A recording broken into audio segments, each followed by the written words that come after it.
Okay, so important thing is practice. Important thing is practice for your first and second module. Okay. So good morning, everyone. Many of you are here today. Nice to see good strength. So today we will be starting with our second module. Okay, second module, wherein we will be dealing with quantity estimation of a steel truss. Then we will be learning how to calculate the quantities of your manhole. Okay, manhole. Then we have soak pits, right? All those things regarding drainage, right? Those things, how to calculate, estimate all the quantities we will learn. And after that, we will be learning how to estimate road quantities. Okay, road embankment quantities, earthwork quantities regarding roads. Okay, so all these things we have to deal with in your second module. So we will start today with your first module. Okay, sorry, with your second module regarding trusses. Okay, so can anyone tell me what basically forms a truss? What is a truss? Can anyone just put some light on? What do you mean by a truss? I have displayed a simple truss, a steel truss on your screen. You can see. So can you just let me know what do you mean by a truss? Anyone? What is a truss? Or I should call names. Manju, Sindhi is here, active fellow. Just let me know. What is a truss? Aziz, yes, Aziz. Aziz is saying a truss is a structure with straight pieces. Okay, straight, you do not say pieces, say straight elements. Okay, straight elements forming triangles to support a load, right? Perfect. So yeah, whenever you have a truss, it is conforming now, it is forming, it is formed up of triangles, and it has straight members. Okay, the members of triangles are placed under tension and compression but do not bend. Okay, so it is correct. So the members here in your truss, they only have axial loads. Okay, axial loads, and they do not have what? They do not have what? They do not have what? Can anyone tell me? Only axial loads and not axial loads only, and not what they do. Which type of force they do not have? Anyone? Just reply, please. Moment. Moment, right? Correct. So the your trusses do not have bending moments inside them, right? Because why they do not have bending moments inside them? Why they do not experience any moments? Because they are pinned joints. Yes, so 100% correct, because they are pin jointed. Hence, whenever there is a pin joint, there will be no moments, obviously. So a truss is basically formed of pin jointed straight members which have only axial loads. Okay, and where is the load applied? Yeah, at the joints, right? Load is always applied at the joints in a truss. Remember, so that is there. Then we have learned what is a truss and what forms a truss, right? Triangular elements form a truss. So why basically you use a triangle and not a square and all? Any light you can shed upon that? Why do we go for a triangular element and not for any other polygonal shape?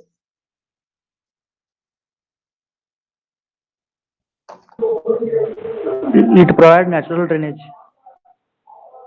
Drainage, okay. You mean for truss, a roof truss, if you have a triangle, if you have a slope, it will provide drainage, okay. Right, the answer is correct, but it is not the answer for this question which I have asked.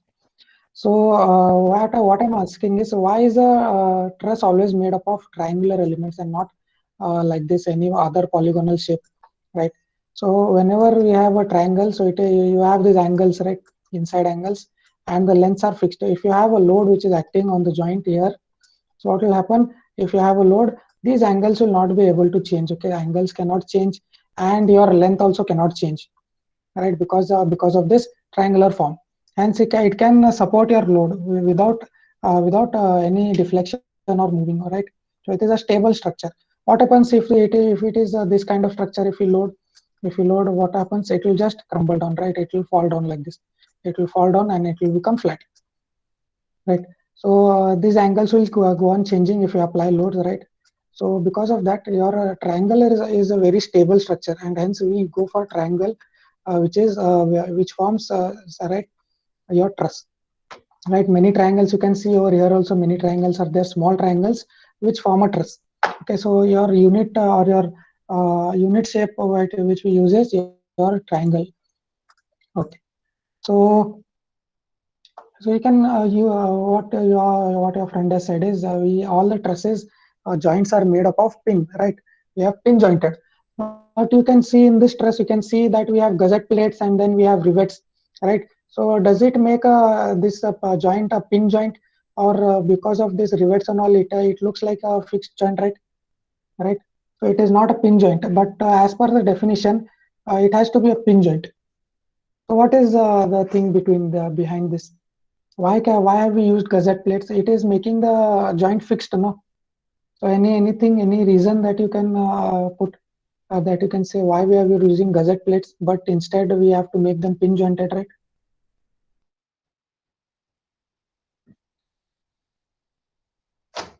Okay. So why have we used gusset plates? Even though we have used gusset plates, okay, even though we have used gusset plates, the thing we can assume, okay, the assumption that is made is if the center line, okay, you can see here the center line over here, center line of this thing, center line of this thing, and center line of this member, they are coinciding at one point, okay. And once that happens, we can assume that it is a pin joint, okay. That is the assumption that is made. You can assume, you can observe over here, right?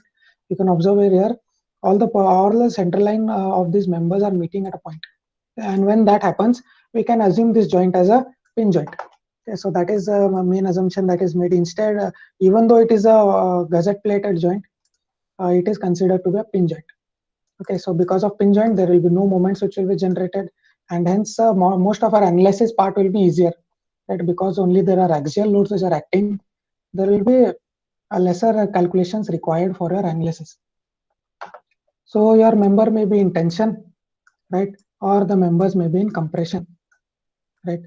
So these two kinds of forces your members experience tension or compression. So the members which are under tension are called tie members, right? T for tension, T for tie members, and which members are experiencing compression forces, they are called as struts. Okay, struts. So tie members, struts, and then you have many other elements which you will look into. Okay, so then many types of trusses you have. Okay, you have many kinds of trusses. Let me just show you. So we know what is a truss now, and these we will be looking into in detail for your roof trusses, especially roof trusses. So truss can be used for bridges. Okay, trusses are used for bridges. Then it is used for roof trusses. Bridges, trusses are used to make your towers, right? Towers, right? Your transmission towers are made up of trusses, right? Triangular elements, and many other things are made up of trusses. So particularly we will look into roof trusses now. Okay, roof trusses. We will be dealing with roof trusses in this module. Okay, so I hope the general thing regarding truss is clear. So moving on, you can see various types of trusses are there. This is a king post truss. Then we have a scissor type of truss. Similarly, many types of trusses we have. Okay, attic truss, wherein you have this empty space over here, right? This is called your attic. Then flink truss, mono pitch truss, and many other trusses you have. You can Google and you can check out many other trusses are there. So now particularly we will look into this king post truss. Okay, king post truss, wherein we have this central suspender, what we call, that is the main thing in your king post truss. Okay, so many types of trusses you have. So this you can observe here. So this is a traditional king post roof truss, like traditional king post roof truss. So this central element, which is the main thing, is called your king post. Okay, king post, you can observe here, it is named as king post. It is also called as the central suspender. Okay, central suspender. Then this beam which is here going from wall to wall, or your support to support, beam to beam, bearing to bearing, is what it is called your tie beam. A tie beam. Your king post or your central suspender, and then this is your tie beam. Okay, the tie beam is resting on this plate. Okay, base plate. Okay, so this may be a base plate on which your truss is resting, or it may be a stone template. A stone template, or it may be a steel base plate. Depends upon various designs and designers. Okay, whether they provide a stone base or a steel plate. Okay, so then moving upwards, so this is called your principal rafter. Okay, this element is your principal rafter. Okay, going from ridge, okay, to your tie beam. So this is your main element. Next is your principal rafter. One over here, one over here. We are done with this. Then this is called a strut. Okay, strut. There may be many struts which may be provided. Here only two struts are provided. Okay, one over here, one over here. Okay, on top of your principal rafter, you can see this is called the purlin cleat. Okay, purlin cleat, which is provided to hold your purlin in place. Okay, this box section you can see here. This box which is provided, this is a purlin. Okay, to hold this purlin in place so that it does not slip down. Okay, to hold this in place, we provide a support which is called a purlin cleat. Okay, purlin cleat. A cleat may also be provided over here at your base. Okay, cleat may also be provided at your base, but in this diagram, that is not being provided. Okay, so if you want to look this in a 3D, this you can observe over here. So here, this brownish color thing you can see is your cleat. Okay, this is your cleat, right?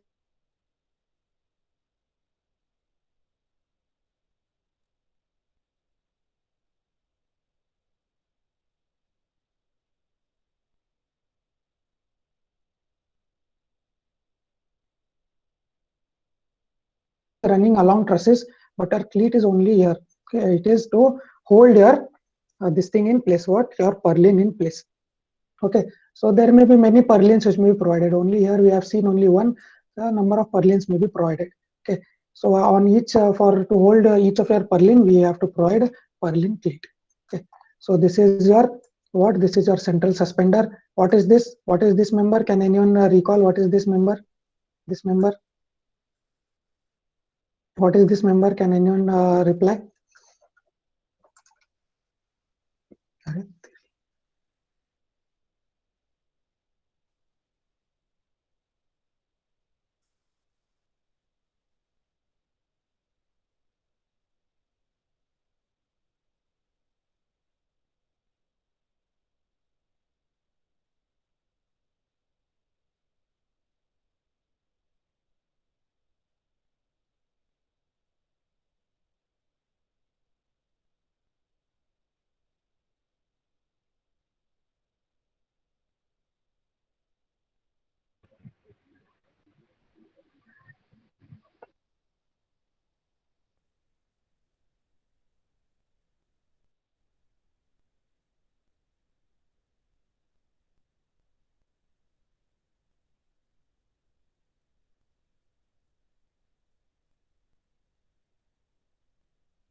ಹೆಸರುಗಂತ left ಎಲ್ಲಾರ ಮಲ್ಕೋರೋ ಬರೀ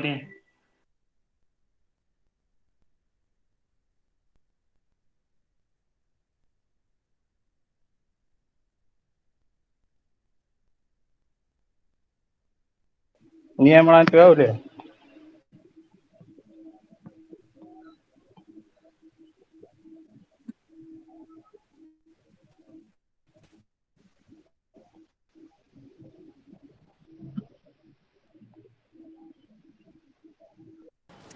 GS ma'am.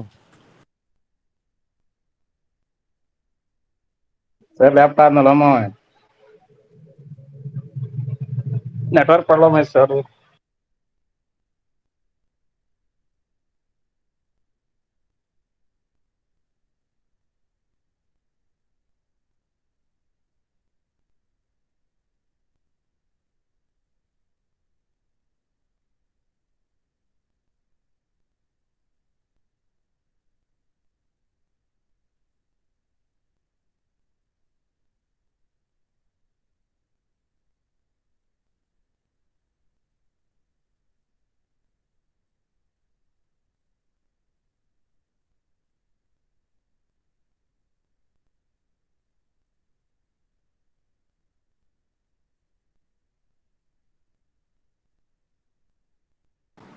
Balu.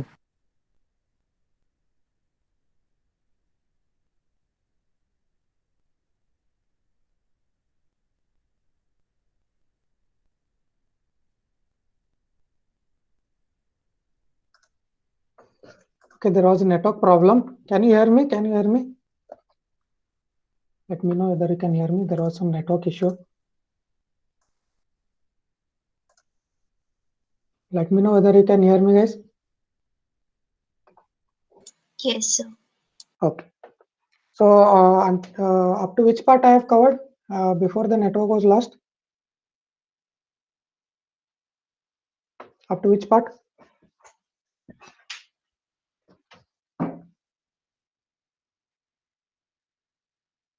Can you tell me up till where I had covered before the network was lost?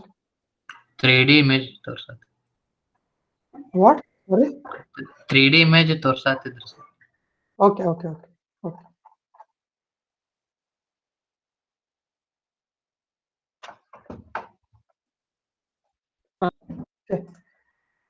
So this is your cross-sectional view. Okay, cross-sectional view, and this is your 3D view. Okay, this is your 3D view wherein you can see this is your cleat which is provided for your purlin. Okay, and this is your purlin which is running along your trusses. Okay, along your trusses.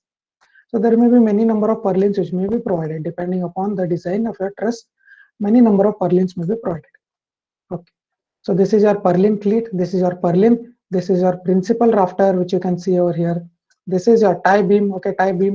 This is your central suspender. Okay, central suspender. And this thing you can see, observe here. Okay, at the top. So this is called a ridge. Okay, RIDGE, ridge. Okay, so you can observe here, ridge is provided over here. Ridge, okay, at the center. Okay, at the top. Then I hope this is clear. This part is clear. Up till purlin is clear. Okay, so after this, on this purlin, okay, on the top of your purlin, okay, on top of your purlin, there may be one more element which is your common rafter which may be provided. This is your principal rafter. Then next thing that you provide is purlin. On top of purlin, you have a common rafter. You can see here. This is your common rafter which is running upon your on top of your purlin. Okay, purlin. So this may be provided, or on top of your purlin directly roof covering may be provided. Okay, depends upon the engineer how it they have designed. Okay, so on top of a purlin you have a common rafter, or you may have a roofing sheet directly. Okay, roofing sheet directly may be provided.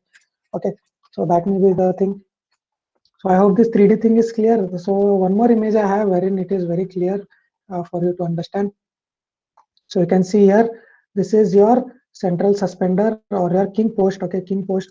Then this is your tie beam. Okay, tie beam which is in pink color, and here you can observe the same right in 3D. So this is your king post. This is your tie beam. Okay, tie beam. What is this called? What is this thing in yellow? These two members which are in yellow called? Can anyone recall? Please let me know. Please you need to reply because it will get boring. Principal Yes, rafter. principal rafter, correct, principal rafter. So you can see this is principal rafter, and this is your strut. Okay, this is your strut which is in this color, and cross section you can see this is called your strut. Then this is called a principal rafter, you have told. Then this is called your cleat. Okay, cleat which is provided for purlin, and then we have a purlin over here, so that you can observe here. So this is your cleat which holds your purlin in place, and then you have a purlin running along the various trusses. Okay, starting from here going up to the end. So on top of your purlin, you can observe this is your common rafter. On top of your purlin, this is your common rafter. Then these are your ridge, okay, which is at the top. Then you have many number of common rafters which will be provided. Okay. So on top of common rafter, you can observe on top of common rafter, these are battens which are provided. Okay, battens. On top of common rafter, battens may be provided, and then on top of this batten, you have a roofing sheet. Okay. So these are the various elements which will be estimating the quantities of. Okay, we will be estimating all these quantities of these various elements. Okay, so on top of common rafter, I have told you there may be battens which will be provided like this. This you can observe here, battens, and on top of battens, we will be providing your roof sheet. Okay, covering sheet. Okay, so I hope this is clear. Is this clear? King post is clear. King post is clear. Ariant, then Krishna, Let me know whether king post is clear. Yes, King sir. post roof. Yes, sir. Chetan, Talwai. Yep.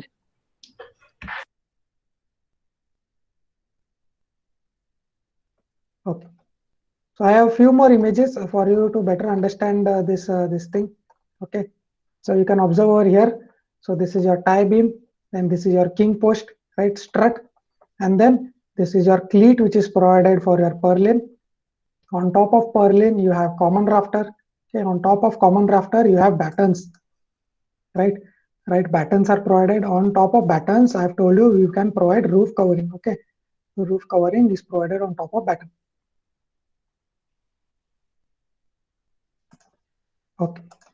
So this is regarding your king post roof truss. Okay, king post roof truss.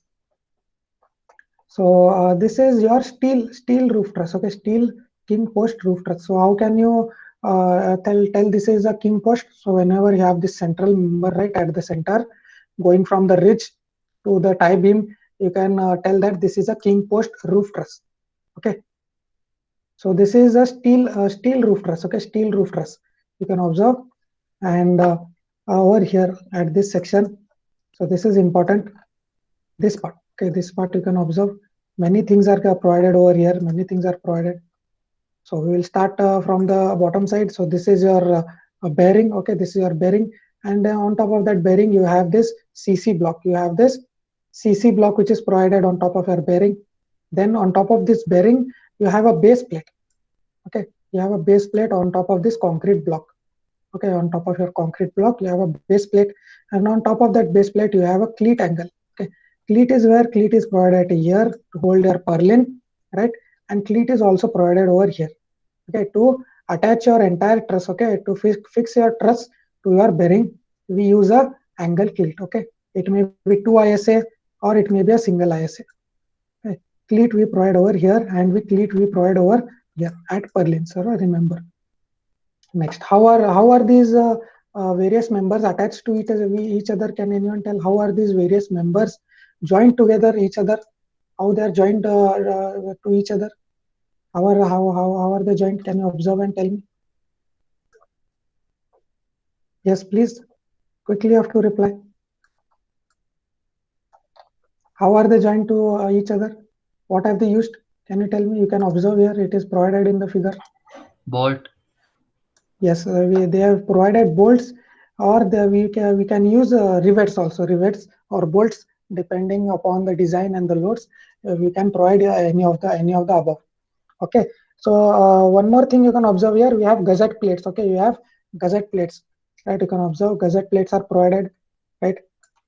So gusset plate and bolts are used to join various members to each other. Okay, to join various members to each other.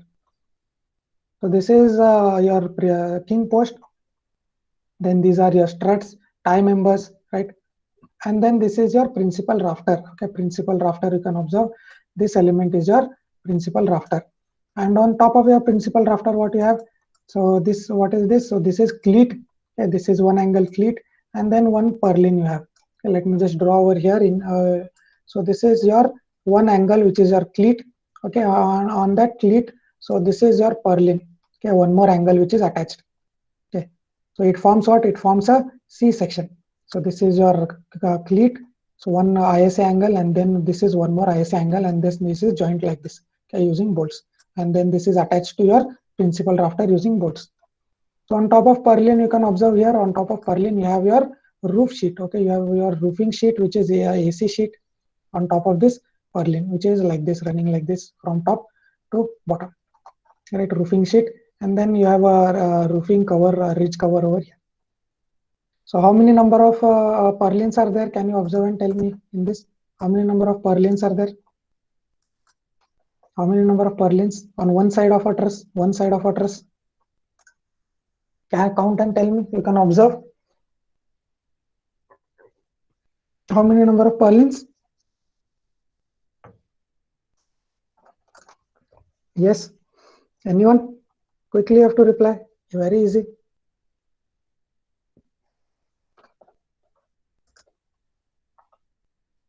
Five. Right. So this is 1, 2, 3, 4, and 5.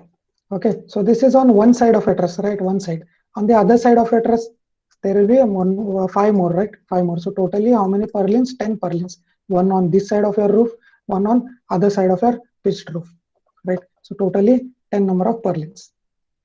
Okay. So I hope various parts of your this thing are clear. Various parts of your king post roof truss is clear. So this is one truss. Okay, this is one truss.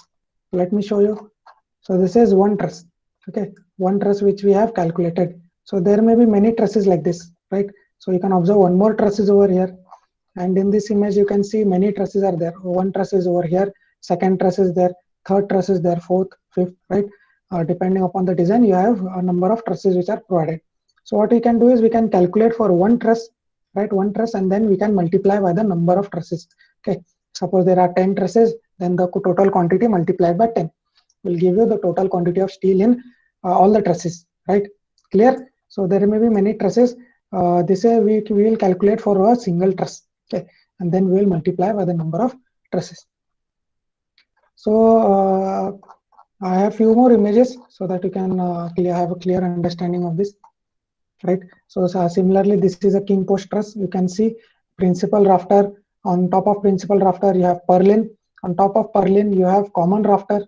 On top of common rafter, you have battens. Okay, battens, and on top of battens, you have your roof covering. Okay, roof covering. Okay, so various types of roof covering may be there. GI sheet, right? AC sheet, right? Many types. Then a number of struts can vary, right? You can see only two struts are there, but here many struts and tie members are there, right? Then this is an example of a wood king post truss. Okay, wood made up of wood, not steel. So wood king post truss you can observe. So this is what, this is your purlin cleat. Okay, purlin cleat.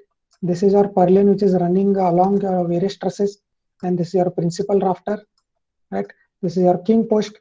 This is your strut, right? Strut, and this is also your purlin, and this is what, this is your tie member.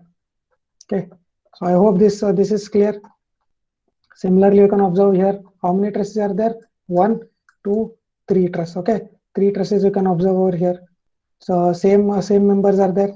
Tie, this is your main king post, struts, principal rafter, tie beam.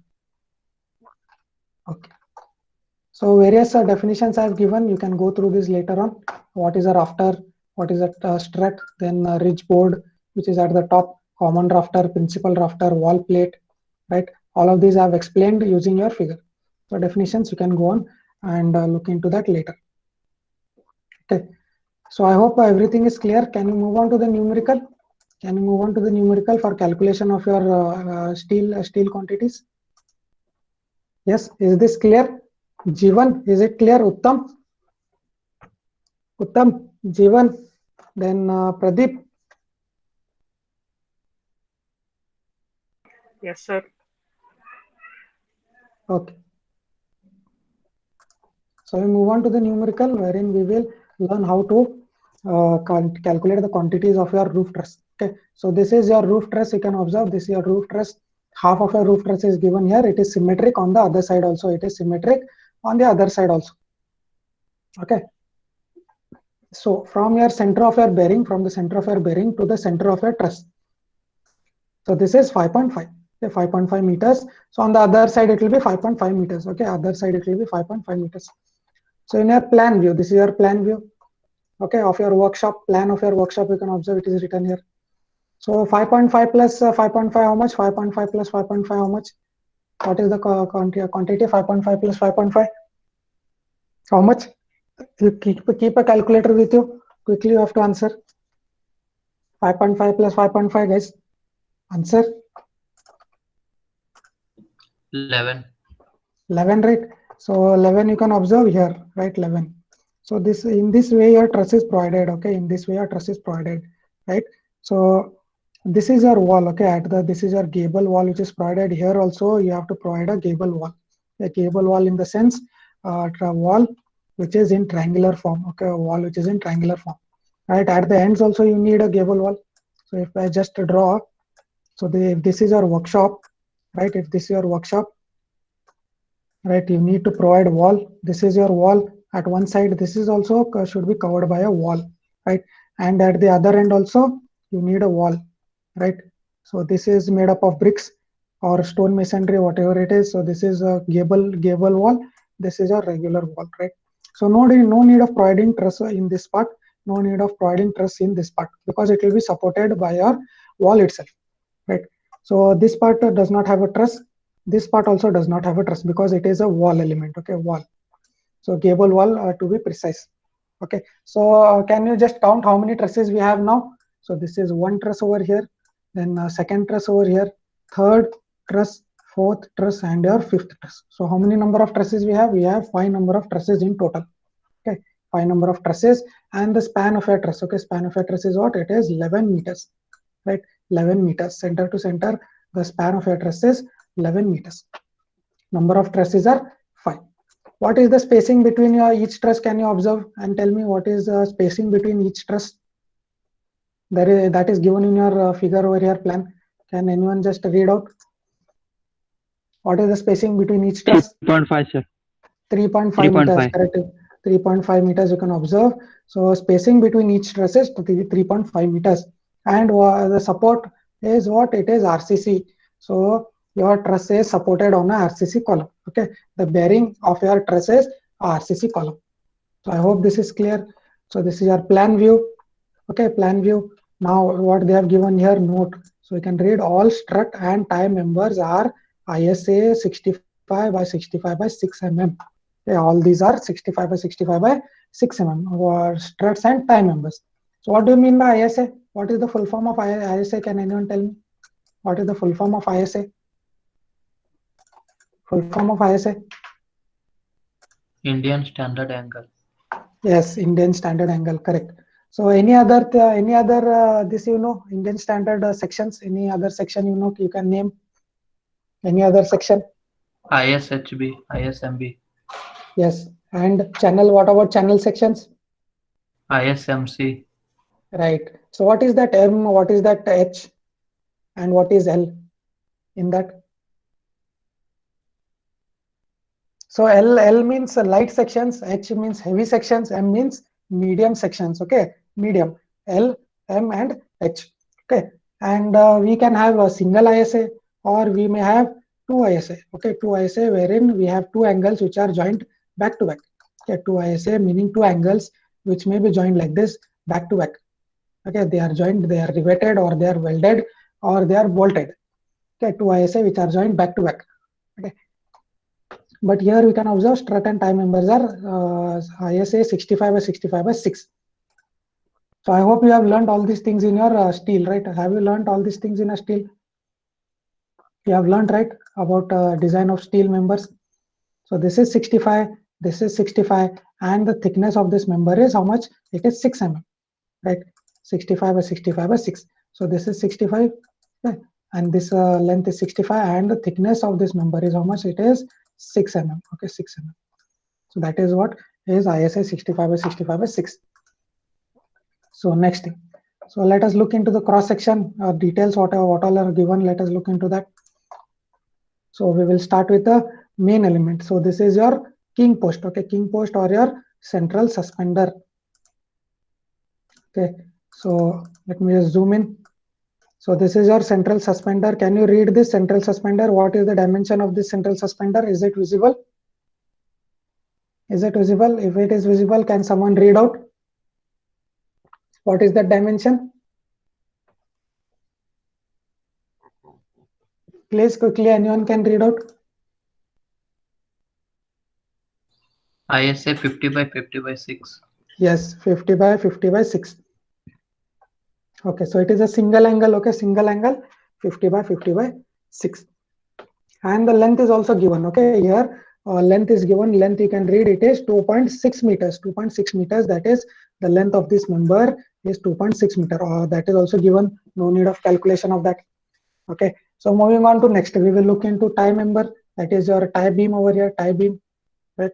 You can observe tie beam. This is one tie beam starting from here, ending over here. Okay, so this is tie number 1. You can observe here tie number 1 starting from here, ending here. Let me just zoom in.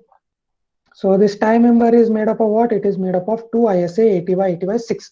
It is a double angle which is 80 by 80 by 6. Okay, and the length, okay, starting from here and ending over here, length is 3.7 meters. Okay, keep in mind this is tie number 1, length is 3.7 meters. Second tie, okay, this is your second tie starting from here and ending over here. Okay, ending over here. So this is your tie number 2. Okay, so that is also made up of double angle 80 by 80 by 6, and the length is 1.7 meters. Okay, length is 1.7 meters. Next element, which should I cover? Next element, can you can tell me? I'll look into that. Which member should I cover next? So we have covered central suspender and tie beam. Next member, which should I cover? Next important member, or if possible, you can read by yourself. Which member you want me to cover next? As per which is important as per you after suspender and tie beam? The name itself has principal in it. Principal rafter, right? So as the name only says that I am important principal, I am principal rafter. So what is this principal rafter made up of? It is made up of two ISA. Okay, two ISA double angle. It is made up of double angle 80 by 80 by 8. Okay, 80 by 80 by 8. Principal rafter. And what is the length? What is the length? Can you observe the length of the principal rafter? How much is it? Length of the principal rafter? Kishore Verniger, can you observe the length and tell me? 7.5. Yes, so it is from here up to here.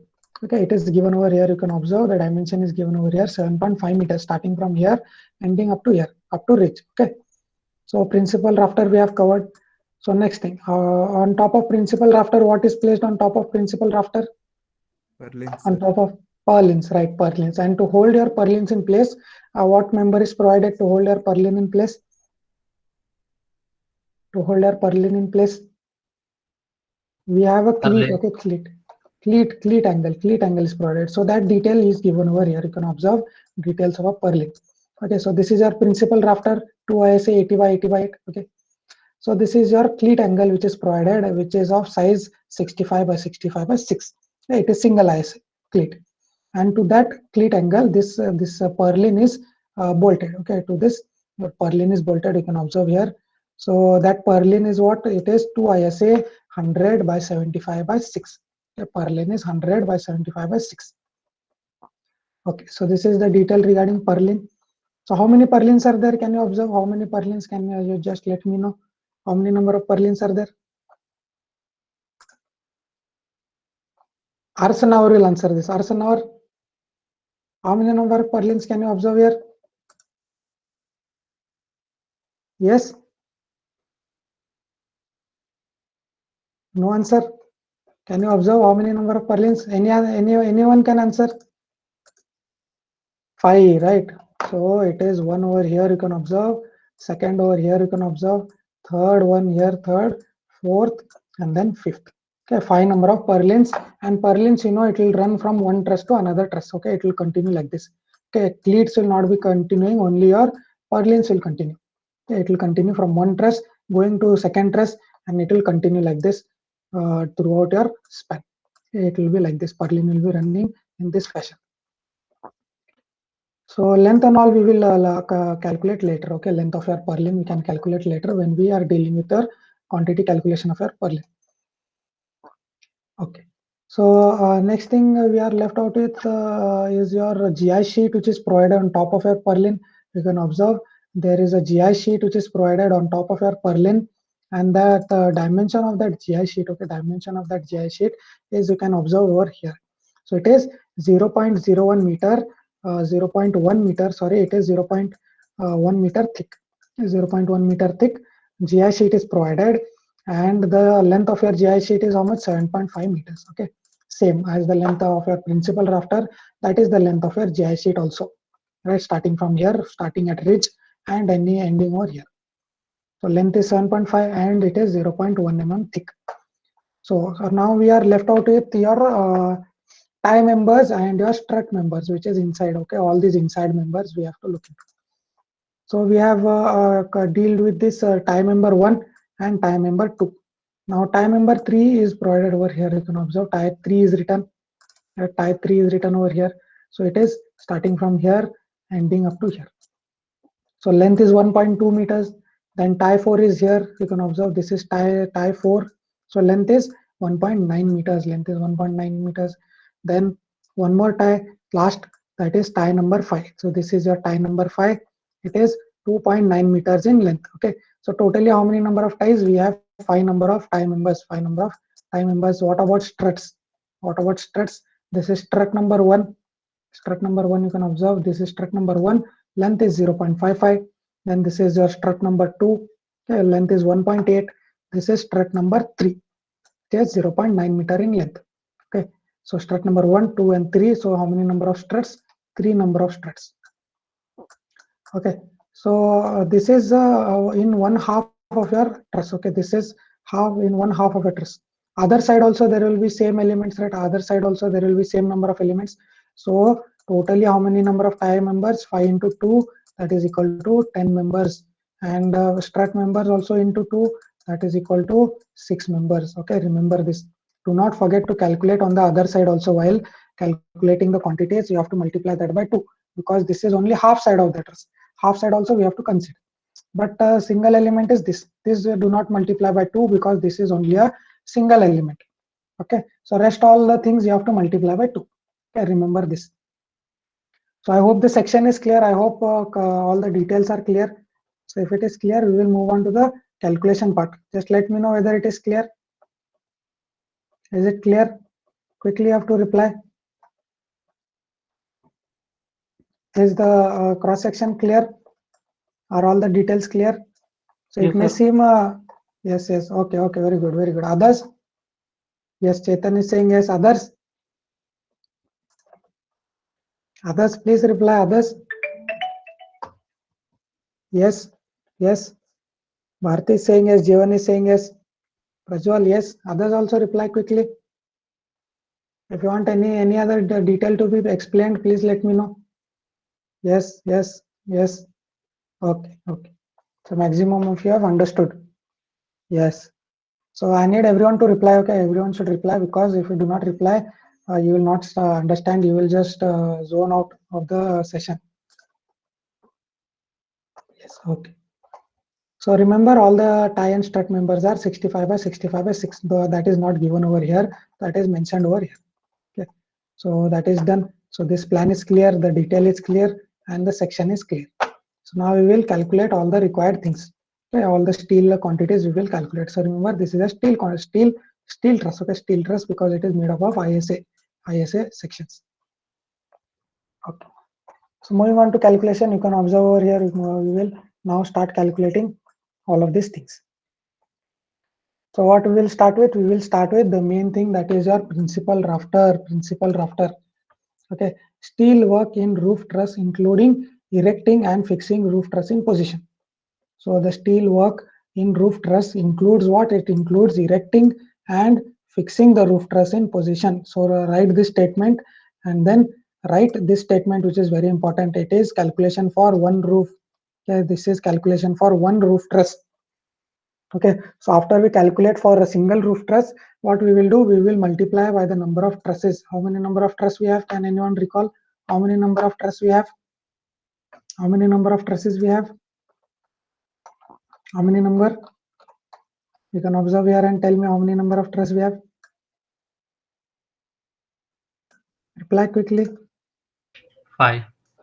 5 number, right? So in the end, what you have to do, after we calculate all the quantity, you have to multiply that quantity by 5. Okay, so that is the main thing. Do not forget this step. Okay, so next thing. So we will calculate now for principal rafter. So principal rafter is made up of 2 ISA 80 by 80 by 8. Okay, 2 ISA 80 by 80 by 8. So this 2 and this 2. So first, this 2 is for what? This is for 2 ISA. Okay, if it is 2 ISA, you have to multiply by 2. If it is not a double angle, we should skip this 2. Okay, you can write 1, or you can skip this 2. And what is this 2 for? Second 2 is for truss, half of the truss. So we will calculate for this side, right? Principal rafter on this side, and then principal rafter on this side also. So because of that, we have to multiply that by 2. Okay, so this is for double ISA. Because it is at a double ISA, we have multiplied by 2, and this is for half of the roof truss over here, and one more element is over here, so you have to multiply by 2. Remember this. Okay, so let me just write so that it is clear for you. So it is because it is 2 ISA. Okay, so the length of a principal rafter is given in the cross section, right? 7.5 meters, which we have read, right? 7.5 meters starting from here ending up to here to 7.5. So just multiply 4 into 7.5, you will get the quantity. Okay, no need to do any other thing, right? Then if you just multiply that, you will get the quantity. And how you get this weight per meter? Weight per meter, this may be given. Okay, weight per meter may be given, or you need your steel table to in which weight per meter for each of these angles will be given. Okay, let us just look if they have given in the question. Okay, they have not given in the question. So what we can do is you can open up a steel table and you can go to this ISA 80 by 80 by 8. Okay, open up your steel table, go to this section. There will be there will be your weight per meter which will be mentioned. Okay, so that you can write down here.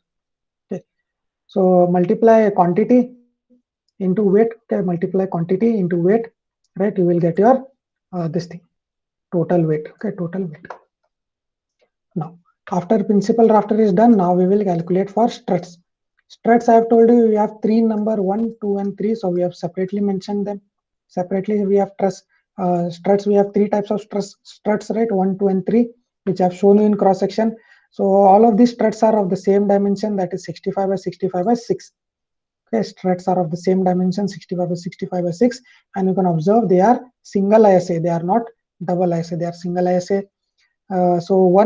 So this 2 you can skip, this 2 you can skip because it is single ISA, and this you have to multiply, this 2 you have to keep because one struts will be on both the side of your truss, truss, right?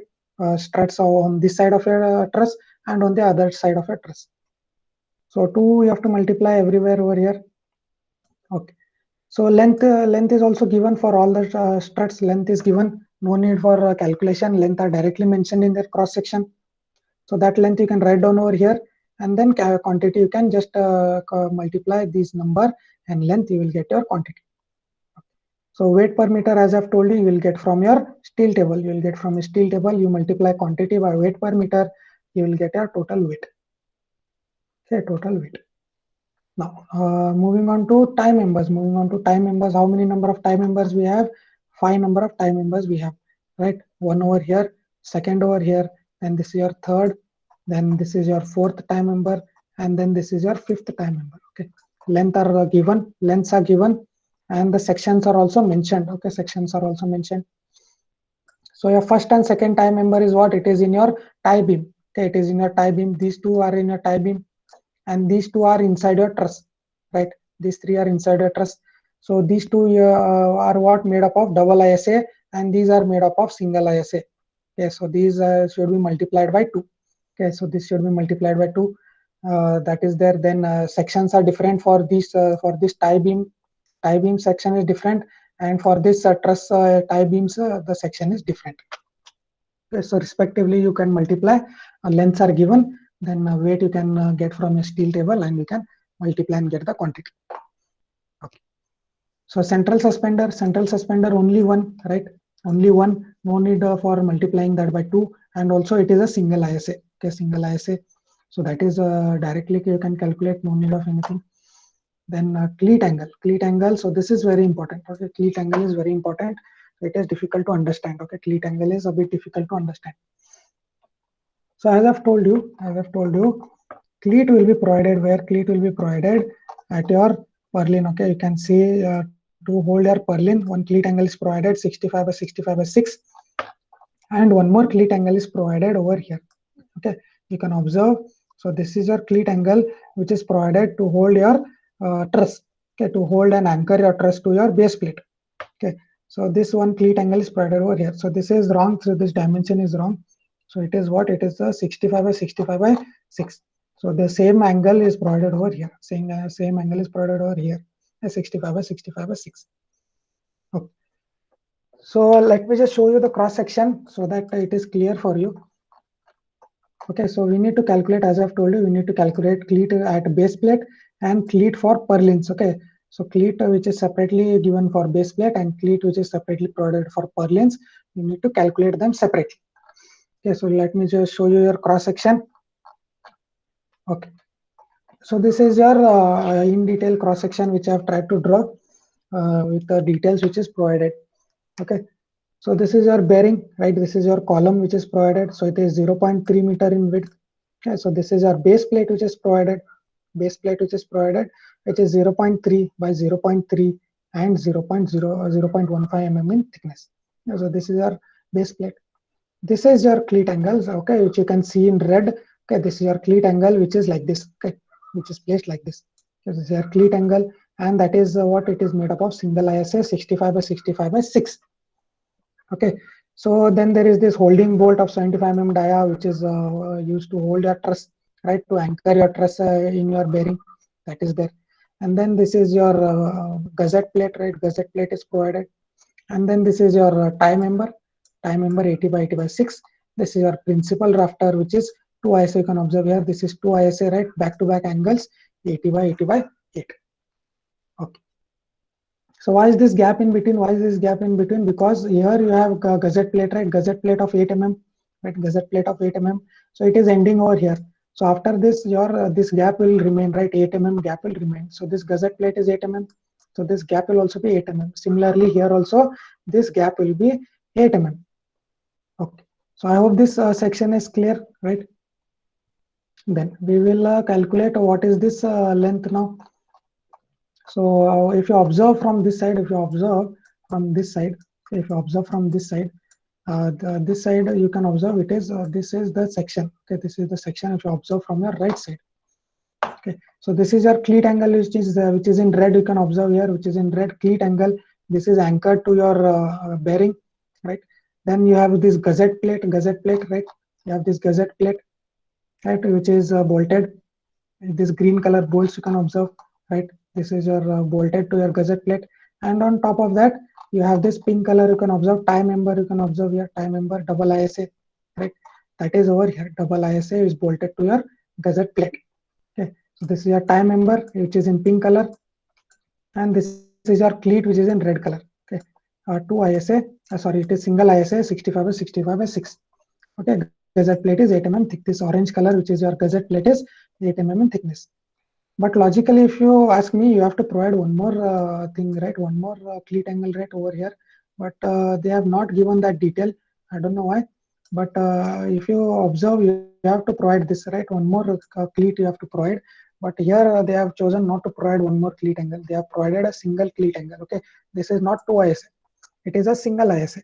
So this cleat angle is missing over here. So is this cleat and this section clear? Is this section clear? Can you just reply? Is this section clear? Cross section. Is it clear, guys? Yes. Yes, sir. Any doubt? If you have, just let me know. If you didn't understand any of the part. Okay. Others clear? Yes. Chaitan Dalwai clear? Yes. Others? No doubt. Okay, so if I just take a section over here, one more section, if I take over here, if I take a section over here, you will observe this kind. Okay, you will observe like this. Okay, so this is a principal rafter, 2 ISA, right? 2 ISA, and it is bolted via bolted to a gusset plate. Okay, it is bolted to a gusset plate. You can observe at the center orange, you have a gusset plate. It is bolted, right? So this is our principal rafter, 80 by 80 by 8. So I hope this section is clear. Okay, so moving on to next thing. Moving on to your cleat calculation now. Okay, cleat calculation in your what, in your base plate. Okay, this calculation of your cleat angle. Okay, we will do calculation of your cleat angle. So what is this width now? It is, you can observe, width of your cleat angle is 0.3, right? So 0.3, and your angle is 65 by 65 by 6. Okay, 65 by 65 by 6. Okay, so that is what is given here. You can observe 0.3, which is the width I've shown you, right? And why it is 2? Why it is 2? Because we have two bearings, right? For each truss, we have two bearings. One bearing is over here, so one cleat angle over here, and one more cleat angle at the other bearing. Okay, other bearing you have one more cleat, right? One cleat is provided here at one base plate, and one more cleat is provided here at the other base plate, so that your truss can be held into place. And this is one truss. So into 2.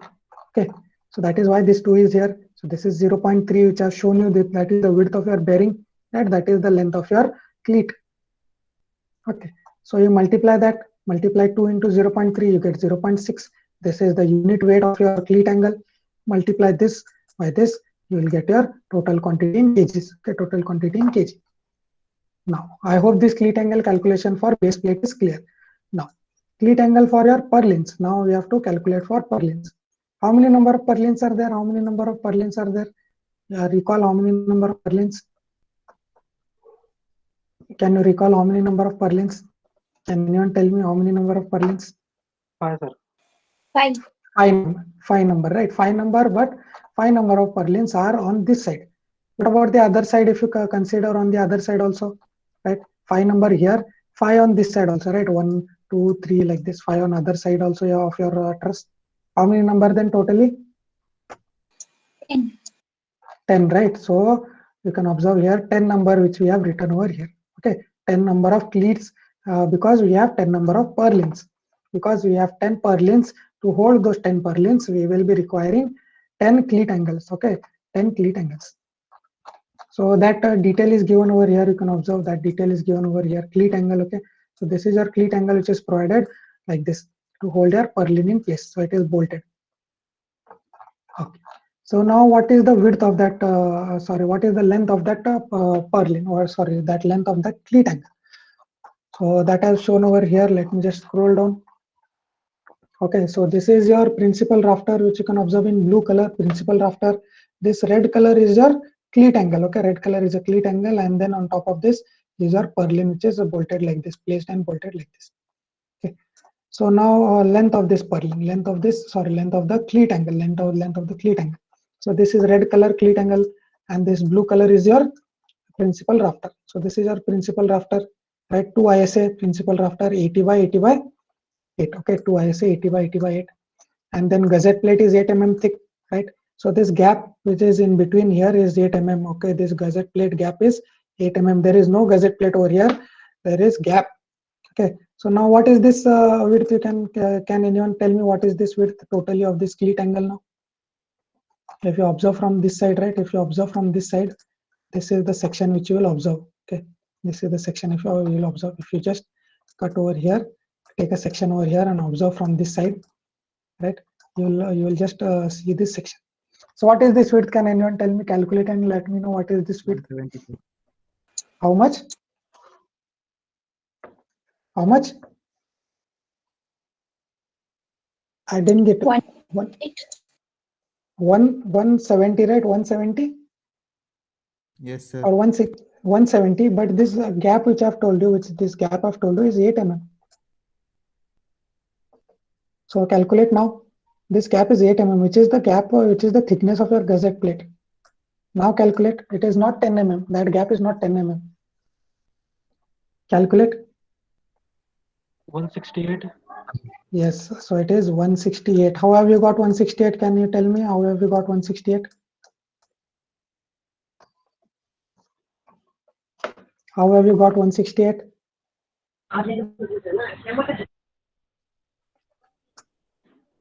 Eighty plus 80 Yes. plus 8. Yes, so angle is made up of 80 plus 80 by 80, right? So this length is 80, this length is 80, right? This length is 80. This gap is how much? 8 mm, and this length is also 80. Okay, so 80 plus 80 is 160, and then this gap is 8 mm, so it is 168 mm. Okay, so I hope this is clear. 168. So that is what we have written over here. You can observe. So that is what we have written over here, 168. That is converted to meter. So 0.168 meter. Okay, so multiply and get your total quantity. So is cleat angle calculation clear? Is cleat angle calculation clear? Please let me know. Is it clear? Everyone, please reply quickly. You have to reply. Is it clear? Yes, sir. Yes, yes. Others.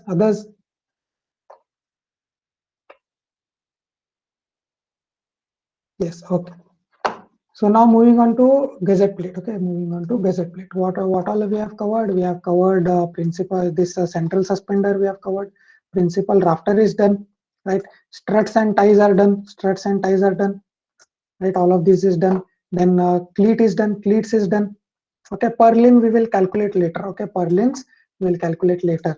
So what is left now? We are left out with the roof sheeting, right? We are left out with this gazette plates. Okay, gazette plates are left out. So now we'll calculate for gazette plate. Okay, we will look into calculation of our gazette plate. So these are the number of gazette plates which are there. Okay. Starting from A going up to H. Okay. So let me just show you that in cross section. So where is the gazette plate A? This is your gazette plate A, which you can observe here. So this is your gazette plate A. Okay. This is your gazette plate A. Okay, you can this is mentioned over here. Gazette plate size is mentioned. You can observe 0.6 by 0.4, right? This gazette plate size. Then this is your gazette plate B. You can observe over here. That size is also mentioned, 0.25 by 0.2. Gazette plate C is here. This is your gazette plate C. Size is mentioned. Similarly, all your gazette plates along with their sizes are mentioned. You can just observe all of these gazette plates along with their sizes are mentioned. So this is your D, okay, and this is your F gazette plate. Sorry, this is your F gazette plate over here, and this is your G gazette plate over here. This is your H gazette plate over here.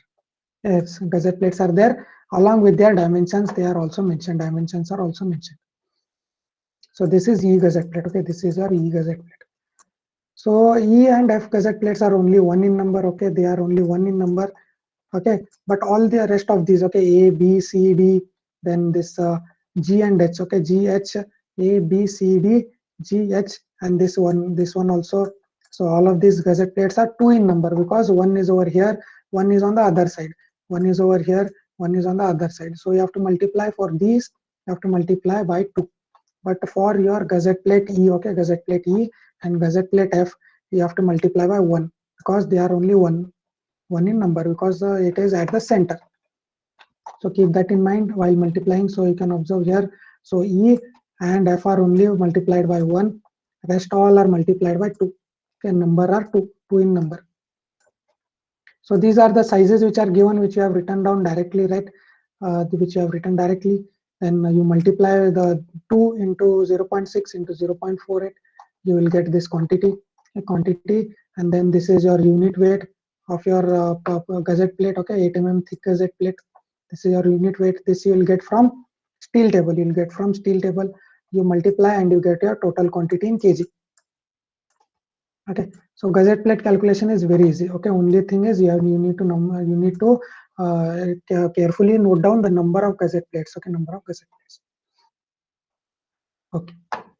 So next thing is your the base plate 15 mm thick, base plate 15 mm thick, right? So let me just scroll down. So this is your base plate, okay, base plate which is 15 mm thick, 15 mm thick, and how many number of gazette plates? Base plates, 2 number of base plates. Okay, 2 number, 1 over here, one on the other side, that is at the other bearing. Okay, 2 number of base plates. What is the dimension? 0.3 by 0.3, right? So 2 in number, right? 2 bearings, 2 number of plates, and then this is your dimension 0.3 by 0.3. And rest all thing is just substitution of your unit weight and calculation. Okay. Now since you have calculated all the things, now we are left out with bolts. Okay, we need to calculate number of bolts. Okay, so what we do for this is we assume 5%. Okay, 5% of your weight. Okay, so we need to add all of this kg which you have calculated up to now. Okay, up to now whatever we have calculated, all of those you add all of those quantities. Okay, you can observe here total is written. So draw a line like this and add all of these quantities. Okay, all of these quantities you add, and then this is 720 kgs. Okay, 720 kgs. Take 5% of this. Take 5%. That is 36 kgs. 5% of 720 is 36 kgs. So the weight, okay, the weight of bolts, okay, in kilos that is required is 36 kilos. Okay, 36 kgs of bolts are required. Okay, so we'll assume what 5%. Okay, 5%. So now what is the weight of one truss? What is the weight of one truss? You have to add both of this to get the weight of one truss. Okay. So how many number of trusses are there? How many number of trusses are there? How many number of trusses are there? Reply. 5. 5 number. So what you have to do to calculate the total steel required for 5 trusses, okay, total steel required for 5 trusses, multiply this by 5. Okay, multiply this number by 5, you will get the total quantity as 3785 kilos. Okay, that is the required this thing for truss. Okay, so now we are done with truss calculation. Now we have to look into for your purlin, because purlin is running along all the trusses, right? It is starting and it is running throughout your trusses between its center to center spacing, right? So purlin starts from here, and it is going throughout. Okay, like this it is going. Number of purlins are there. 5 number of purlins on this side, 5 number of purlins on this side. So totally 10 number of purlins are there. So for that we need to calculate them separately. Okay, do not include them in your single truss calculation. So now we will look into how we calculate for purlins. So purlin is 2 ISA 10 100 by 75 by 6. This is mentioned right in your section. So what we will do, we will assume 0.5 meter bearing at ends. Okay, because purlin we have to embed that purlin in your walls. Okay, we have to embed that purlin in our walls. So we assume a 0.5 meter bearing. Okay, 0.3 meters is the bearing of your column, right? This is your bearing of your column. So what we will assume is half of that. So 0.5 mm, 0.15 meters is what is the bearing at the end walls. Okay, bearing at the end walls. So as you have told me 10 number of purlins, right? 10 number of purlins, that is 10. And what is this? This is because it is 2 ISA. Okay, it is because 2 ISA. Okay, 2 ISA. So this 2 has come over here. And then this is the length. Okay, this is the length. We will look how to calculate this length now.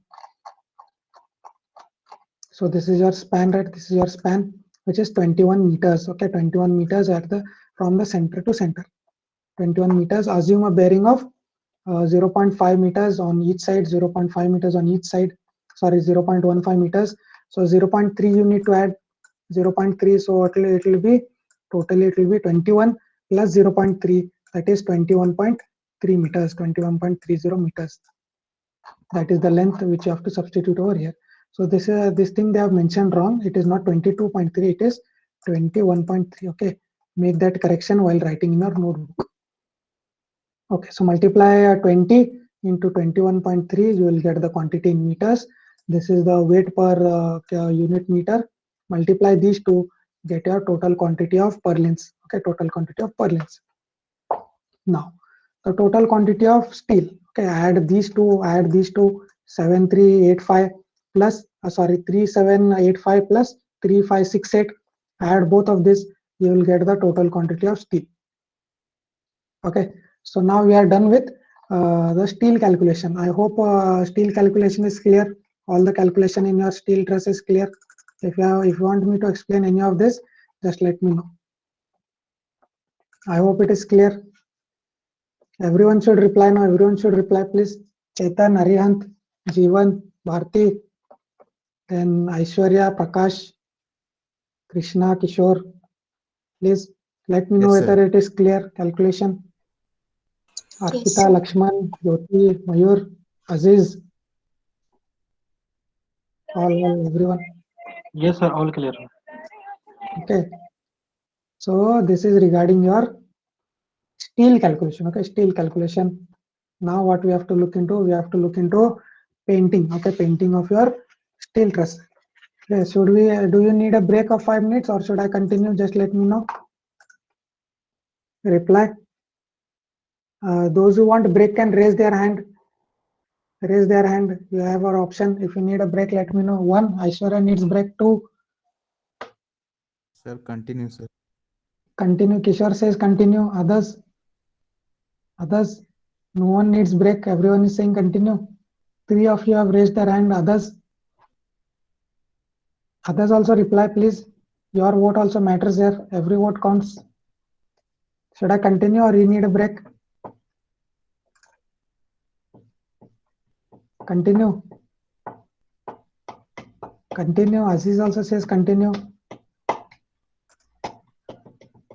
this is a 2 hour class. Remember, this is a 2 hour class, so it will go up to 12:30. It has to go up to 12:30. Okay, so I can continue. Okay, maximum of you have told to continue. So what I'll do, I will just continue. So this is your steel. Steel calculation is done. Okay, steel calculation is done. Now we will look into painting, because painting is required. Right? Painting is required. So painting is required, and in the question they have mentioned that 2 coats of paints are required. Okay, 2 coats of paints are required. 2 coats are required. So do not forget, 2 coats of painting is required. Okay. So we will calculate for 1 truss. Okay, remember, we will calculate for 1 truss. This is important. We will calculate for 1 truss, then multiply later on by number of trusses. Okay. So for that, what we have to do is, suppose this is our principal rafter. Okay, principal rafter, which is 80 by 80 by 8. Okay, 80 by 80 by 8. So this is 80. This is 80, and 8 is the thickness. Okay, 8 is the thickness, and it is running like this, right? Principal rafter. Principal rafter, if you observe from the side, it will look like this, no? Principal rafter. So what we need area of this. Okay, area of this, whatever is you are seeing over here, you need the area of this. So length, okay, length multiplied by this perimeter, by this perimeter. This is 80, right? This surface is 80. This surface is also considered to be 80. It is not exactly 80, but it is considered to be 80. So this surface you need to paint. This surface you need to paint, and it has to be painted throughout like this. Okay, it has to be painted throughout. So what you can do is, you can calculate it by multiplying perimeter by the length. Okay, perimeter by the length. So instead of B, this I will write it as P. Okay, this is perimeter. So length. So this is length into my perimeter. Okay, perimeter, which is this. Perimeter will give me my quantity, that is surface area which is required for painting. Surface area which I require to be painted. Okay, so remember this, length into perimeter. So how do we calculate this perimeter? Okay, how do we calculate this perimeter? So this I have told you is considered to be 80 plus 80. Okay, so you can see over here, perimeter is what? 80 plus 80. 80 plus 80 is what? 160. 160. Okay, perimeter is 80 plus 80. Length is how much? Length of the principal rafter is mentioned in the cross section. Length of the principal rafter is mentioned in the cross section. It is 7.5, right? So that is clear. So perimeter is clear, length is clear. Now, what is this 2 over here? What is this 2 over here? This is for 2 number of coats. Okay, 2 number of coats which we need to provide.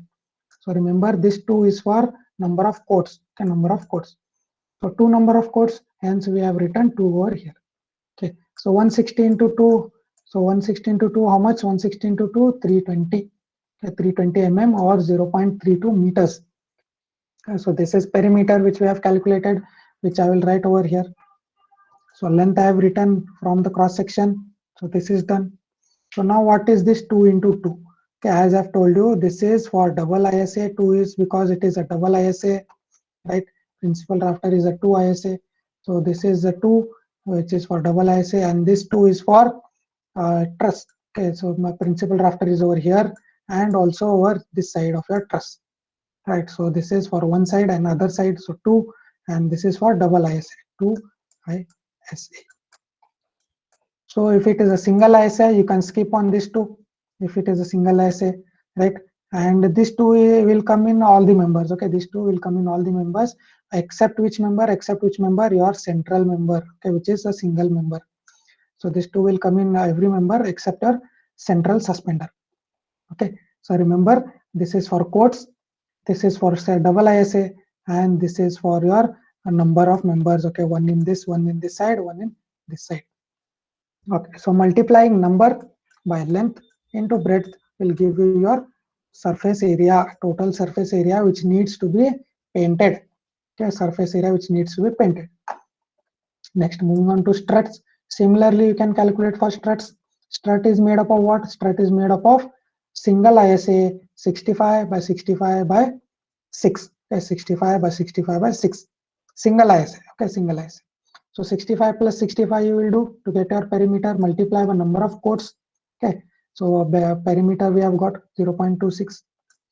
Then length is mentioned in the cross section that I have written over here. So it is a single ISA, so you can skip on this 2. And this 2 is for what? It is for number of members. Okay, one on this side I have shown you, one on this side, one on this side. So that thing will continue for all the struts. Okay, all the struts which are made up of single ISA. So this thing will also be same for strut 0.26. Okay, because all the struts are made up of single ISA 65 by 65 by 6. This is the length of each of a strut which is mentioned in your cross section that you can write down directly, and you can get the quantities. Okay, so is this part clear? Is this part clear? Is this part clear? Let me know if this part is clear. Everyone? Yes, sir. Clear? No? Easy? Understood properly? What is each 2 which is there? One first is for number of chords. Second is for what? Second is for what? Can you let me know? Second is for what? This 2 is for what? This 2. This is for what? This is for double ISA, and this is for what? For number of members. Okay, one on this side of the truss and one on this side of the truss. Okay. So moving on to tie members. Moving on to tie members. Similarly, how we have calculated for strut, similarly we can calculate for tie. So these tie members are in the beam. Okay, these are for tie beams, and these are inside your truss. Okay, so these 2 tie members are made up of 80 by 80 by 6. I think 80 by 80 by 6. Let me just look into. So that tie is made up of 80 by 80 by 6. Okay, so that is why we have added 80 plus 80. This is for 2 number of chords, and then this 2 is for double ISA because these tie beams are made up of double ISA, and this is for on each side of the truss. Half of the side of the truss one, and other half one more. So these are the tie member 3, 4 and 5. 3, 4 and 5 are made up of 65 by 65 by 6. A single ISA. Single ISA. Hence this 2 you can skip. This 2 you can skip, and this 2 will be retaining over here. Then 65 by 65 you add 2 number of chords, you multiply. You can write the length which is given in your cross section. You can calculate all the quantities of your tie members. Next, calculation of a central suspender. Okay, central suspender, which is a single ISA 50 by 50 by 6. Okay, 50 by 50 by 6. So 50 plus 50 into 2 number of chords. Then this is 1 because it is a central member. No need of the adding multiplying by this 2, right? Because it is a single member at the center.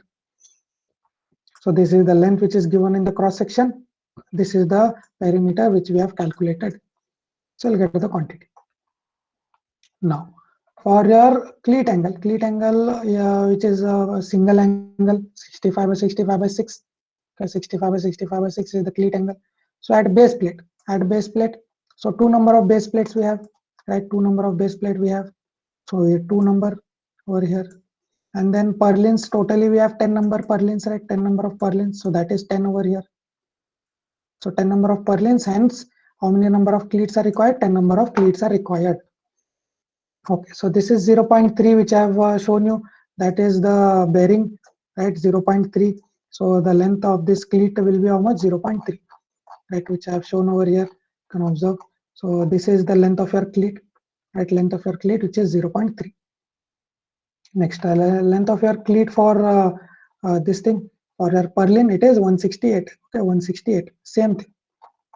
So that is what we have written here. Same thing we have just written, right? 0.168.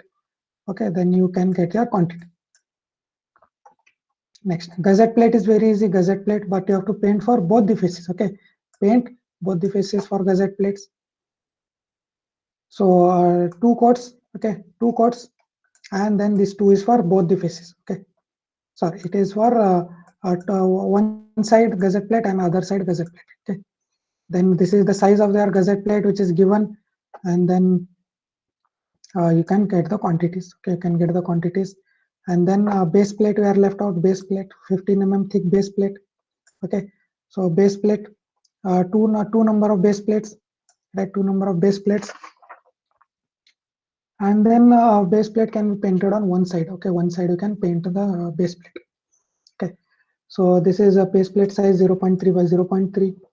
Okay, so now painting for this is for one truss, total quantity for one truss, multiply by 5 to get the total quantity for all the trusses, 132.45. So this is done for truss. Now we are left out with purlin.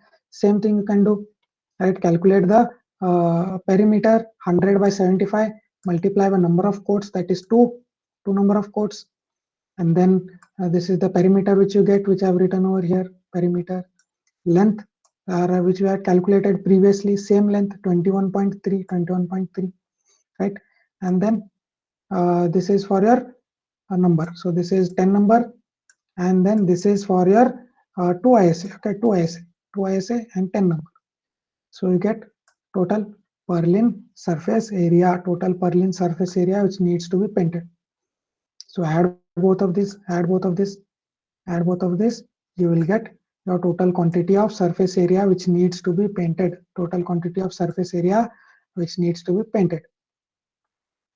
Okay, so I hope painting is clear. If this part is clear, so this part is also similar, but these are 2, all these number which are multiplied, you need to remember which 2 is for what. Okay, rest of the things are very easy. So I hope this is clear. Is it clear? Is this part clear? Please, Jyoti Nayak, then Arpita Gaudar, ladies, please reply. Is it clear? Jyoti Kulkarni? Yes, sir. Yes, sir. Yes. Bharti Kulkarni? Yes, sir. Clear, sir. Clear? Okay. So if you have any doubts, please let me know. I will explain once more. Okay. So after this is done, then last thing is we are left out with is your providing and fixing galvanized corrugated iron sheets. So this is regarding your roofing. Okay, roof sheet we need to provide, right? So this they have considered as 7.7, but it is not 7.7, it is 7.5. Okay, 7.5 you can consider while calculation, because you can observe here the length of your sheet is how much, starting from here, it is starting from here, ending over here. So this entire length is 7.5. Okay, 7.5, right? And then what is the span which you need to provide? It needs to be provided like this continuously, right? So here you need to provide continuously starting from here, right? Continuously you have to provide up till here. Okay, so this is on one side of your truss, and then this is the other sloping side of your truss. You need to provide over here one side and then also the other side. So this is 21, that is 21.3, sorry, it is totally we have to provide continuously, right? 21.3 we need to provide plus your bearing you need to do. And then as I've told you, one on this side, right? One sheet on this side, one sheet on this side. Okay, so 2 in number. 21.3 is the length, right? Like this you are providing. So this is 21.3, and this slope length. Okay, slope length is what? 7.5. Okay, and 2 in number. Okay, 2 number of sheets are required. So that also needs to be painted. Okay, that also needs to be painted. So that is what we have calculated, the surface area which needs to be painted. So top surface we will paint. If you need to paint inside surface, you can multiply by 2 if you want to paint the inside surface also. Okay, so I hope it is clear. So this is regarding your steel roof truss. Then later on you can provide an abstract of an estimate. Okay, you can prepare this abstract. You can prepare the abstract of an estimate. Similarly, how we have prepared for your buildings, right? Residential. Similarly, you can prepare this, which includes your steel work, right? Steel quantity, then painting, okay, and then your corrugated roof sheet. Okay, 1, 2, and 3. So you can calculate. You can multiply that by the rate. Okay, multiply that by rate, and then in the total you will get your amount. Okay. Do not forget to add your contingencies and work chart establishment. Do not forget to add 3% and 2%. Okay, to your total, add these two and then write the grand total. Okay, so abstract always compulsorily you have to provide in your exam. Do not forget to write down this abstract. Okay, so this is regarding your steel roof truss. So if you have any doubts regarding any of the cross sections or any of the calculation, please let me know. Okay. So I hope this part is clear. This roof truss. Is it clear, guys? Please let me know, please. Is it clear? Roof truss. If you need any part, I can explain again. We have time. Any of the calculation, if you didn't understand, please let me know. Others also please reply. Is it clear?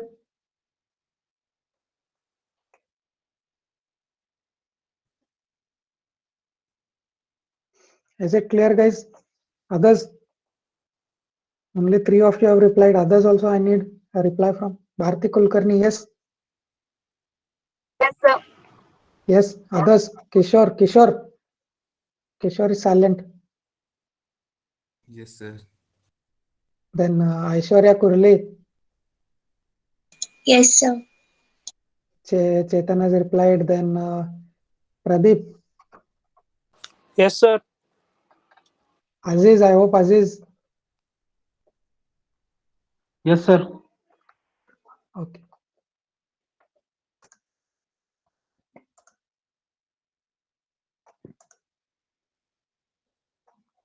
Okay, so after steel roof calculation, okay, steel roof calculation, steel roof truss calculation, steel quantity calculation, we have to look into this septic tank and manholes. Okay, septic tank and manholes.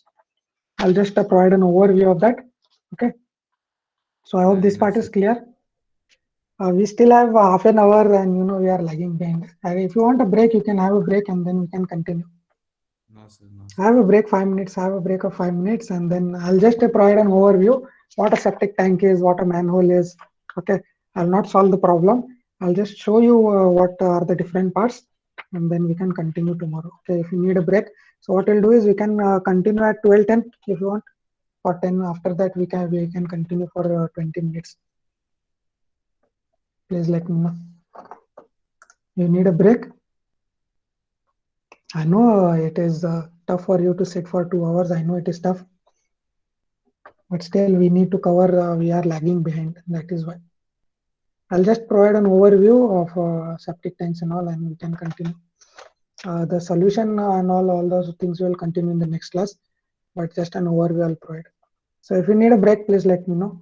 After the break, we will continue. If you need 2 minutes of break. Okay, so what I'll do is I'll continue at 12:10. Okay, 12:10. You can have a break of 2-3 minutes and you can come back. Okay, but do not leave the meeting. Do not leave. I will explain what is a septic tank, what is a manhole, and then a few more details. Okay, and then we will start later on with the numerical. Okay, we'll meet at 12:10. 12:10. Okay, you can have a break.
Okay, so I hope you can see the screen which I've shared. So welcome back after a short break. So let me just explain what are the different, like what is a septic tank, what is a soak pit, what is a manhole. All those things I will just give you an overview, and we can end the session after that. Okay, I'll not go into details, just theory part I will just explain. Okay, so can you see the screen? Can you see the screen? Can you see this estimation of septic tank and manholes? Are you able to see that screen? Yes? Okay.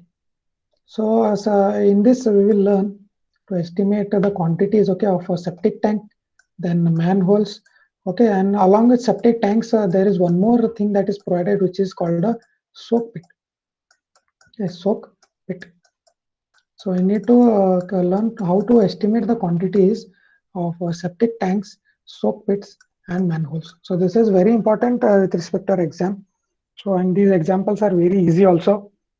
It requires less time, and you can calculate very easily all these quantities. So the same method which we have learned for residential buildings, right?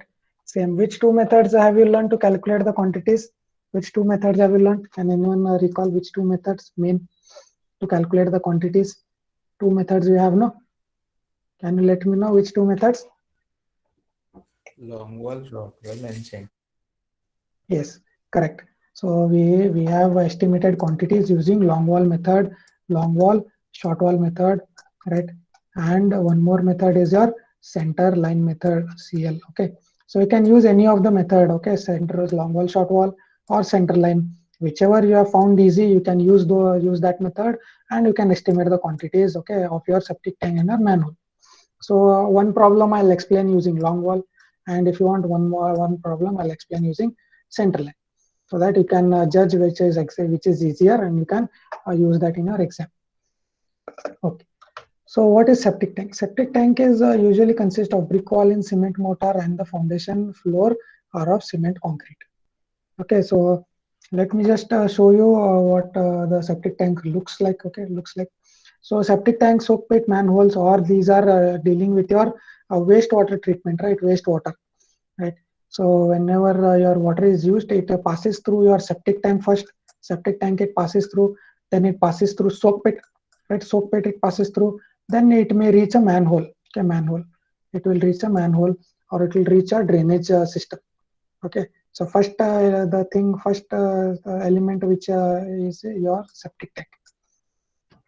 Okay, so wherein your sludge is removed in your septic tank, right? Septic tank, your sludge is allowed to settle down, right? Effluent water is then passed on, right? So that directly your sludge do not enter your drainage system. What we provide is a septic tank, so that sludge settles down, and only the effluent water will pass on to your drainage systems. Okay, just let me show you your soak pit, how it looks like. Sorry, your septic tank. Okay, so this is a typical septic tank. Typical septic tank wherein you can see it has a RCC roof slab, and this septic tank is usually underground, right? It is underground. So you can observe this is your ground level, and then this is your roof covering for a septic tank, and then this is your wall of a septic tank. So you can observe it is provided in steps, provided in two steps. So this is your bottom first step, and then this is your second step. Okay, so this requires plastering from inside, plastering for your roof. Okay, cement plastering for inside and as well as your walls, because there is water which is coming from this side. Okay, inlet, right? Inlet, it is coming from this side, and then your effluent will go out from this side. Okay, so this is your outlet, this is your inlet. So in between you have a wall. Okay, in between you have a wall. This is called a baffle wall. You can observe. So this is your baffle wall in your plan. And this is your baffle wall. This is your inlet. This is your outlet. Okay, so this is how you can. It is how your so this thing septic tanks looks like from your top. Okay, it is your plan view. Okay, so we need to estimate all these quantities, and this is your ventilation pipe which is provided so that our gases can escape, right? Gases can escape. So many dangerous gases are produced. So those needs to be let out. Okay, so this is your ventilation pipe. Then this is your PCC bed. Okay, PCC bed is provided at the bottom. So similarly, as we have calculated for your residential building, we will calculate like what is the excavation quantity, then what is this PCC bed, then your calculation of these walls, right, of these walls, then RCC roof slab. Okay, we'll calculate that, and then last thing, that is your baffle wall. Okay, baffle wall, we'll calculate all these things. We'll calculate and see how we can do that calculation. So this is regarding your soak pit. Okay, I hope you have understood what a soak pit is, why it is used for. So this is one more example of a soak pit. So typical example. Now moving on to your sorry, it is a septic tank. So this is your soak pit. Okay, soak pit. You can observe here. So as the name suggests, it is for soaking up your water. So it is soaking up your water. So whatever your effluent is coming from your septic tank, right, disposal. So we need to dispose them off. If you do not have a drainage system, okay, if you do not have a drainage system in your locality, right, drainage it is not provided. So that effluent which is coming from your septic tank, it is let into your soak pit. It is let into your soak pit. So what this soak pit does is, so you can observe here.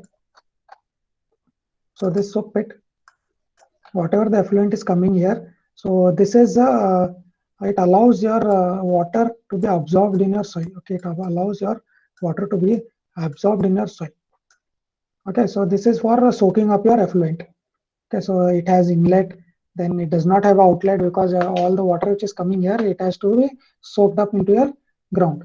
So this is also inside your ground. So this is your ground level, and this is a top cover, RCC slab top cover, and then this is usually provided in a circular format. Okay, it is in circular section. Okay, if you observe from the top, so in plan, so it will be circular. It is not rectangular. Usually our soak pits are circular. Okay, so then this is coarse aggregate, then this is brick aggregates. Okay, brick aggregates, soak aggregates, and dry brickwork. This is dry brickwork. Okay, so what this allows is, it allows your water to penetrate into your soil, so that it is soaked up into your soil. So this is a typical soak pit. So last thing that we need to learn now is your manhole. Okay, manhole. Let me just scroll down. So this is a manhole. Why is a manhole provided? Manhole is provided for any repairs. Okay, it is provided for repairs. It is provided for junctions, right? It is provided so that you have access into the sewer lines. Okay, wherever you have a sewer line, you need to provide manholes at regular intervals, so that you can do maintenance, right? You can do maintenance. If there is any clogging up of your pipes, you can do that, clearing that clogs. You can do that while by entering into a manhole, right? Also, when there is a junction and at bends and all, you need to provide a manhole. Okay, you need to provide a manhole. So it can be provided for cleaning, inspection, flushing, etc. All these things can be done through a manhole. Okay, so let me just show you a section of how a manhole looks like. So this is how a manhole looks like. So this is your cover, right? Cover. You can enter through here. All right, you can enter into a manhole. This is your sewer pipe. Okay, this is your sewer pipe.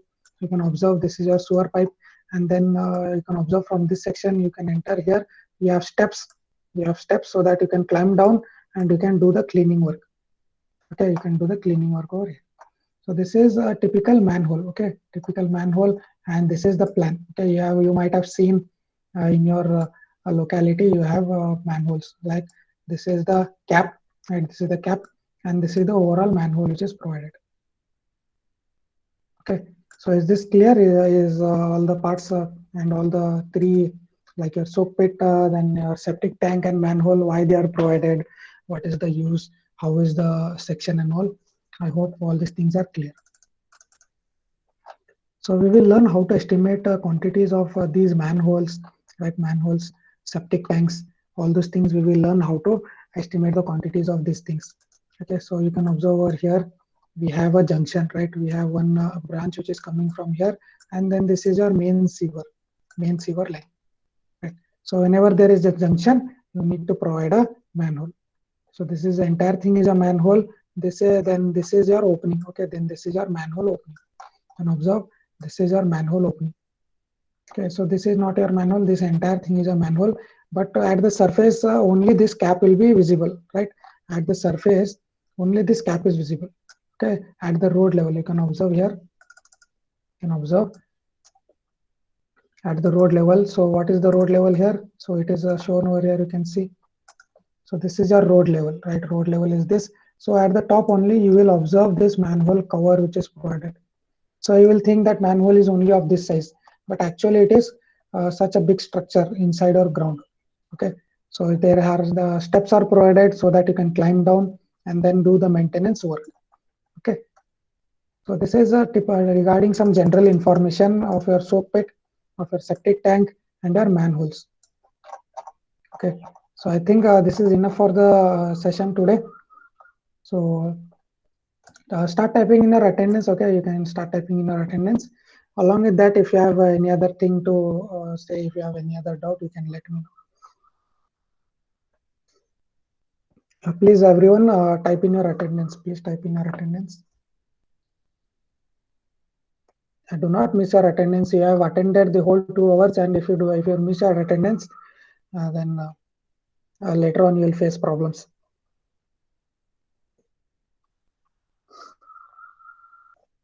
Okay. So before we leave the session, one interesting question. I'll ask you one interesting question before we leave the session. So you can try to find the answer, and you can let me know tomorrow or or in the next class. Okay. So at the cover of this manholes, right? Covers of this manholes, right?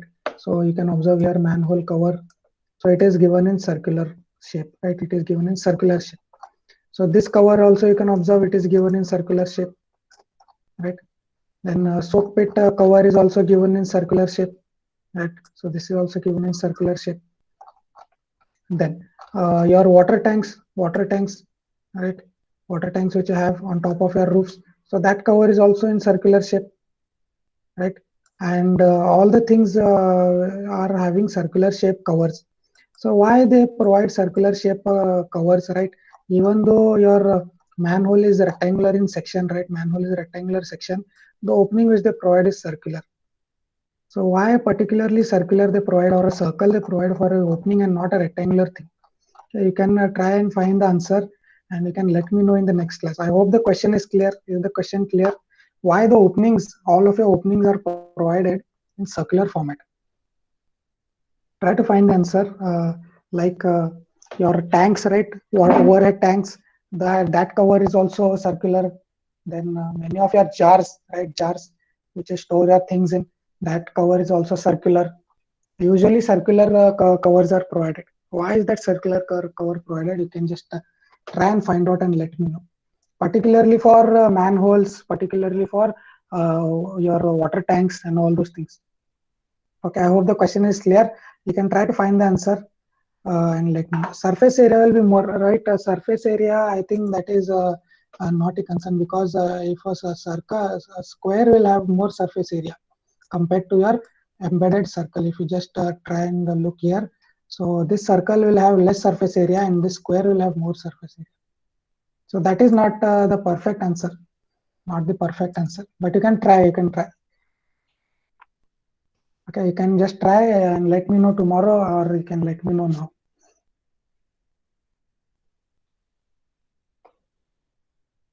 Can you think of any answer? Others also can try. So why we provide circular covers for your manholes, circular covers for your water tanks? So the answer is very interesting. You can try to find, you can try to think of an answer, and you can let me know in the next class. Okay. So can we end the session here? I think everyone has typed in their attendance.